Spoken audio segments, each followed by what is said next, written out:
and I can take this junction on the right. In fact, I don't even need to use my left hand, do I? I can just steer it around, I can just do a bit of this, and I can get the car steered through the junction. So why not do that? So welcome to Chimp on Cars. Today we're talking about steering. Really important topic, gets overlooked a lot in driving lessons. Today I'm going to dispel some of the myths. We're going to talk about the driving test. If you still need to pass your driving test, got some really good tips for that. And you can actually cross your arms and stuff on your driving test. I'm going to give you some examples of that too. Okay then, so notice my hands here. I'm going to be mirroring one hand to the other. I'm going around a corner here. So where my right hand is gripping the steering wheel, my left hand is just following it down, and now we're going to straighten up. And I'm going to turn left at this junction. So now I'm going to go steer left a bit, so I'm going to grip my left hand, pull it down. Notice how my right hand follows it down. And it's safe to pull out. So notice how both hands are kind of following each other around the wheel, sorry. One's gripping, one's following. And that's enabling me to do this nice, easy, comfortable push-pull steering that we all talk about. We'll talk about crossing our arms as well in a moment. Okay then, so a much tighter junction, this one. So you can see that I can see both ways. Brilliant. So we're going to have to steer quite quickly, push-pull steering, and then straightening up, not quite so quick. And this junction, because of these parked cars, I'm slightly out of position. So let's do that one more time. So my hands mirroring each other around. Let's go a little bit slower, and I can steer very quickly, and then straighten up just as quick if I need to. Okay, then, so that's the bog standard push-pull steering that we all know and mostly despise, but some of us actually love. Right then, so let's just talk briefly about parked cars. You've seen me deal with a couple today. Hands, normal driving position. I'm just going to rotate to the right. No need to take one hand off, and just straightening up, just rotating from side to side. I know we can all do that.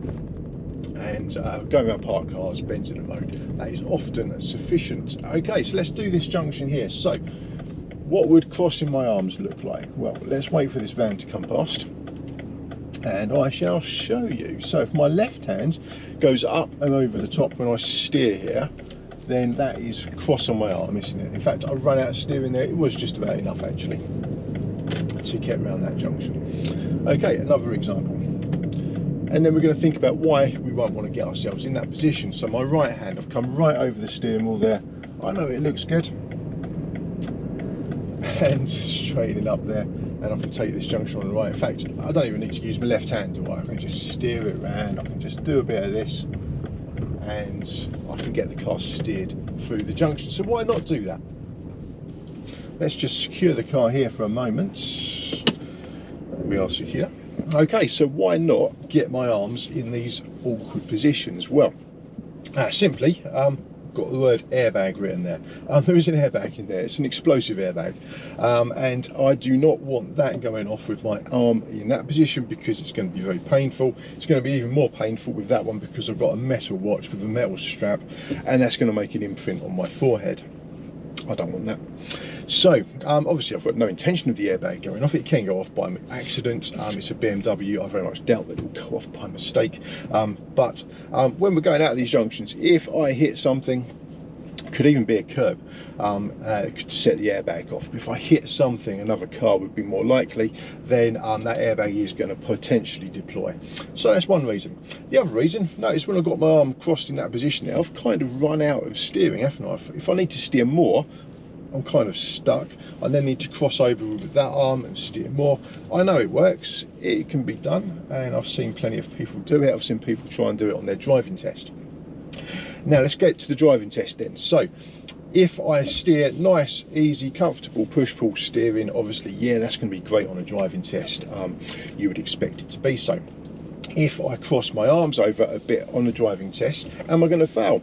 Is what I get asked a lot. So I will fail if I lose control of the car. So if at any point I get my arms in a position and I can't steer no more, then I've lost control of the car, and I've lost potential control if I need to steer more. You know, if something happens and I'm in a locked position like that, the examiner's going to say, what if, you know, something come out of a driveway and you needed to steer more? Your arms were stuck, you know, you'd snookers yourself. You were in a position where you could not deal with something safely. I would fail my driving test for that, of course. But if I'm getting my arms crossed over, I'm pushing and pulling. In fact, let's give an example actually. It's easier to show on the move. So blind spot check done, right hand junction here.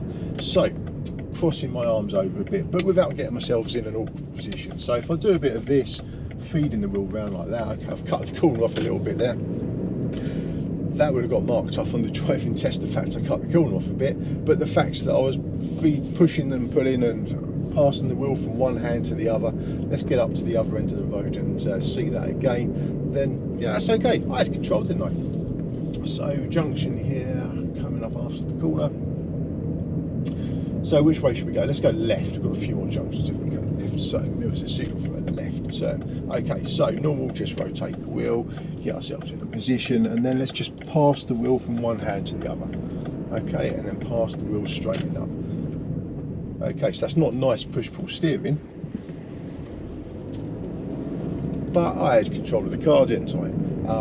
Perfectly fine to do that. I'm steering with one hand here at the moment. Okay, I've got great control of the car, no great problems here. So let's just see that one more time. So this would be okay on a driving test as long as I remained in control of the car, which I clearly have. There we go, getting straighten up doing it as well. That's okay, isn't it? You know, not a problem. No control issues there. Go on, pass my driving test. Everybody's happy. Okay, and I know your driving instructor possibly won't be showing you that. It's not a recommended way of driving the car. It's not great, but it's adequate. It's safe. You're going to do it after you've passed. Let's secure the car there for a moment. So that's the sort of passing the wheel from one hand to the other. That's all right. Yeah, go for it. But the best way is this nice push-pull steering that we've been discussing here. That's what needs practice, and if you do practice it, then you're going to get good at it. It's like most things in life. If you don't practice it, you ain't going to be much good. Riding a bike, great example. Some people can ride bikes incredibly well because they've ridden them loads.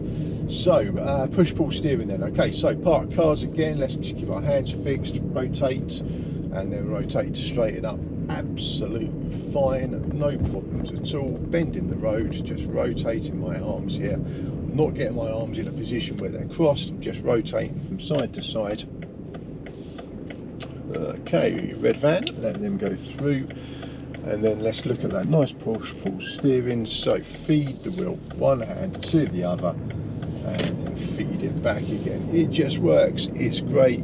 Practice that, you'll be great at steering, and you'll enjoy manoeuvring around little roads like this. Of course, when you're out on the racetrack, get a lot of comments from people that either are racing drivers, more likely just think they're racing drivers.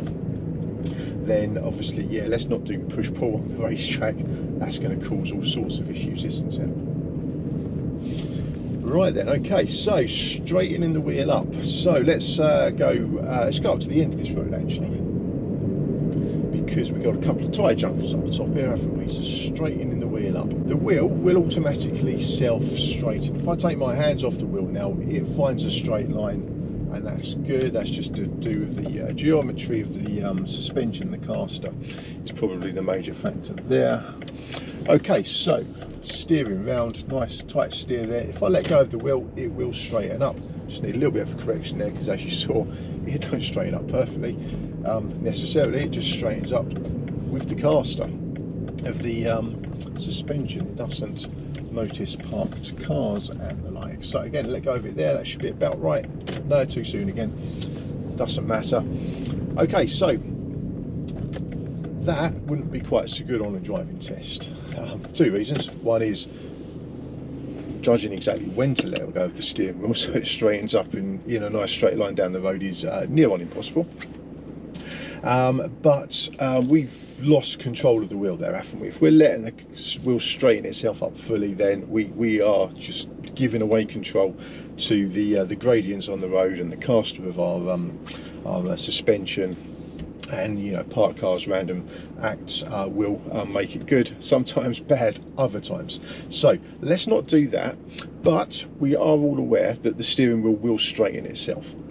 So we can use it to a degree, as long as we're remaining in some degree of control. Let me show you. Okay, so just following this car down the road. So remembering that the steering wheel will straighten itself, I can rotate there. I wouldn't take my hands off the steering wheel to let it straighten up between parked cars because, well, it's between parked cars. I don't trust it that much. I value my car much more than that. Okay, but when I steer out of here, the wheel will straighten itself and I can use that to a degree. So let's do a push-pull. Okay, so if I let it slip a little bit, but always there, I was kind of had one hand gripping, one hand not quite so gripping. You know, on a driving test, the examiner may not be overly impressed by it, but they're not going to fail you your driving test for it, which is kind of, you know, the point I'm trying to make here. Okay, so let's do it one more time, turn into this road here. So I'll steer in nicely, and then the steering wheel will just naturally straighten itself up, and I've just helped, I've guided it a little, but I've not got too involved in the straightening up of the steering wheel there.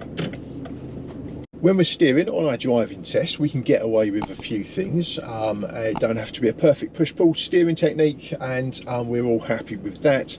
Hopefully I've shown you what we can and can't do. If you like what I've shown, follow the channel.